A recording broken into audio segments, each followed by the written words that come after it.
It starts with a stadium that shouldn't be full. Nearly 24,000 seats, the largest tennis venue on the planet, and every single one of them taken before a ball has even been struck in the match everyone came for. Outside, thousands more are pressed against barricades, and tournament staff are doing something that has never been done before in the history of the US Open, wheeling in giant screens live in real time just to give the overflow crowd somewhere to look. Nobody inside the sport's biggest cathedral of tennis expected this. Not for a mixed doubles match. Not for a player who, as of that moment, hadn't even played her signature event yet. So the question hanging over Flushing Meadows isn't who won or lost. It's simpler and stranger. Who is worth this much chaos before she's even swung a racket in her main draw? Rewind a few hours, and the gates at the USTA Billie Jean King National Tennis Center are barely open when it happens. A wave of green and white and blue hand-painted signs, chants rolling across the grounds like a second crowd hiding inside the first. Thousands of Filipino fans, flags raised, moving with a kind of urgency you don't usually see this early in a tournament. They are not here for the top seeds. They are here for a 21-year-old from the Philippines who, on paper, is playing a mixed doubles match that most casual fans would scroll past. And yet the stadium fills before she even walks out. That's the first crack in the story, the moment you realize the schedule doesn't explain what's happening. Something else is driving this. Something that started long before New York. To understand it, you have to go back to Toronto weeks earlier, where a tournament director who has seen decades of tennis stood in his own stadium and admitted, on record, that he had never seen anything like it. Every match she played sold out. Not the headline matches. Every match. Then Cincinnati happened, and it got stranger still. Ticket prices for her sessions jumped so sharply, almost overnight, that analysts started using a phrase that would follow her all summer: the Eala effect. And now it's New York's turn, except New York is bigger, louder, and far more expensive, and the numbers coming out of the resale market are the kind that make even seasoned ticket brokers do a double take. A grounds pass with a face value of $65 is changing hands for over $360. Not doubled. Not tripled. Nearly 6 times its original price. And that's just the entry-level pass, the cheap seat, the one meant to let regular fans in the gates. Somewhere above that, in the stratosphere of center court resale, tickets for the eventual men's final are listed north of $21,000, and one fan posts a screenshot of a virtual queue showing over 400,000 people ahead of them. 400,000. For a queue. That number alone should be the headline, except it isn't, because underneath all of it is a quieter, more personal detail that tells you this isn't just market hysteria, it's something emotional. A fan claims the seat that cost them $600 a year ago is now listed at $2,400. That's not inflation. That's demand with a face attached to it, and the face belongs to a player who, again, hasn't played her singles opener yet. So who is she, really, and why does she matter this much to this many people at once? Her name is Alex Eala. 21 years old. Filipina. Ranked 18th in the world, which is good, genuinely good, but not the kind of ranking that usually produces stadiums bursting at the seams and cities scrambling to add extra Filipino food stalls to their concession stands, which, yes, is a real thing that both Toronto and Cincinnati did, and New York is now doing too. There's a version of this story where you'd expect the tennis establishment to be thrilled. New fans, new energy, a sport that's often accused of being stale suddenly overflowing with people who've never bought a ticket before. But that's not quite what happens next, and this is where the story takes its first real turn.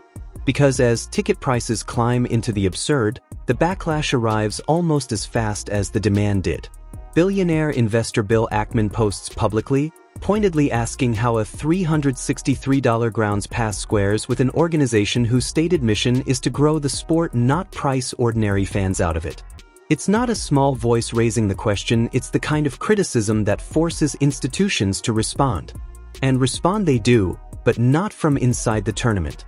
It's New York's own mayor, Zoran Mamdani, who steps in and secures 1,000 tickets at $100 each specifically for local residents, with one crucial detail attached. These tickets cannot be resold. No scalping loophole. No secondary market markup.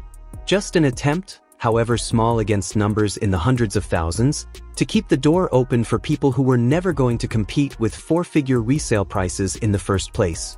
And suddenly the story isn't just about a tennis player anymore. It's about what happens when a single athlete's popularity becomes large enough to expose the mechanics of an entire ticketing system. A system that, as it turns out, works completely differently depending on which Grand Slam you're standing in. Because here's the detail that changes how you see everything that came before it. This kind of runaway resale price isn't universal to tennis. It's specifically American. At Wimbledon, a first-week grounds pass costs a fraction of what New York is charging, well under $50. At Roland Garros, it's similarly modest, and there's a reason beyond price. In France, resale above face value is illegal. You simply cannot scalp a ticket the way you can in New York. So the extraordinary numbers swirling around Alex Eala aren't just a measure of her popularity, they're a measure of exactly how much an American resale market will let that popularity be monetized before anyone steps in.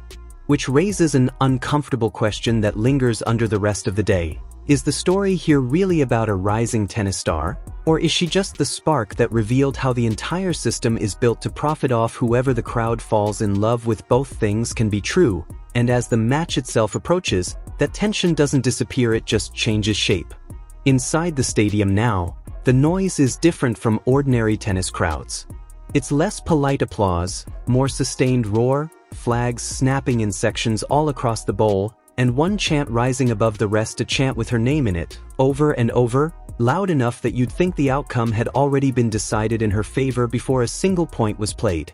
Even her own mixed doubles partner, world number 4 Felix Auger-Aliassime, seems almost amused by the scale of it, admitting afterward that stepping into her orbit felt like borrowing someone else's fanbase, a fanbase that, by his own account, was carrying the crowd despite him being the more experienced, higher-ranked player on the court.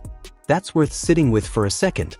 A top 5 player in the world essentially conceding that the atmosphere belongs to his 21-year-old partner. It tells you this isn't ordinary hype. It's something closer to gravity bending the room around her regardless of rankings. And there had been a warning about exactly this weeks earlier, from someone who knows what it takes to fill a stadium.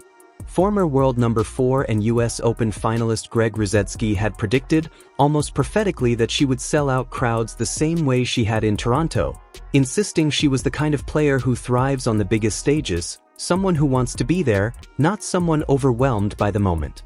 It sounded at the time like generous praise for a promising young player. Now, watching the stadium she's just filled to capacity before her first competitive point, it sounds like understatement. So here's where the emotional pivot happens, because up to now every beat of this story has been about anticipation, bigger crowds, bigger prices, bigger stakes, building and building toward the moment she finally steps onto the court. And then the match starts, and it doesn't go the way 35,000 traveling fans wanted it to. Eala and Auger-Aliassime take the opening game. For a moment, it feels like the fairy tale is writing itself in real time. But across the net is a partnership with its own kind of magnetic story. Alina Svitolina and Gael Monfils, married since 2021, a husband and wife team with the kind of instinctive chemistry that doesn't need to be built, only remembered. And they find their rhythm fast. Brutally fast. They drop only one more game the rest of the way, closing the match out in just 39 minutes. 39 minutes to end a match that took an entire summer of momentum, a sold-out Arthur Ashe Stadium, giant overflow screens, and a ticket market bordering on financial mania to set up. If this were a simpler story, that's where it would end. Anticlimax, the hype exceeding the result, a cautionary tale about crowds getting ahead of themselves. But that's not what happens. Because outside the lines of the scoreboard, nothing about the phenomenon actually deflates. The stadium doesn't empty in disappointment. The chants don't stop. The giant screens outside stay lit, still surrounded by fans who came only to be near the moment, win or lose. And that's the twist buried inside the loss. The Eala effect was never really about a single match's outcome. It was never fragile Enos that way. It survives the score. Eala herself, asked about it afterward, offers something almost disarmingly simple, that she tries not to let the noise around her change what happens once she's actually on the court, that when you know what you need to do out there, the rest of it fades into the background. 6 words calm, almost anticlimactic against everything swirling around her, and that's exactly why they land. Because everyone else in this story, the mayor, the billionaire investor, the tournament director in Toronto, the finalist turned analyst who predicted all of this, is reacting to a wave. She's the only one standing inside it, and she sounds like the only person entirely unbothered by its size. Which brings the story back, full circle, to that opening image, giant screens outside a stadium already full, for a match that technically didn't even go her way. Because here's the detail that reframes everything you've just watched unfold: that mixed doubles loss wasn't even the main event. It wasn't the reason 35,000 fans crossed an ocean's worth of time zones and price hikes to be here. It was the appetizer.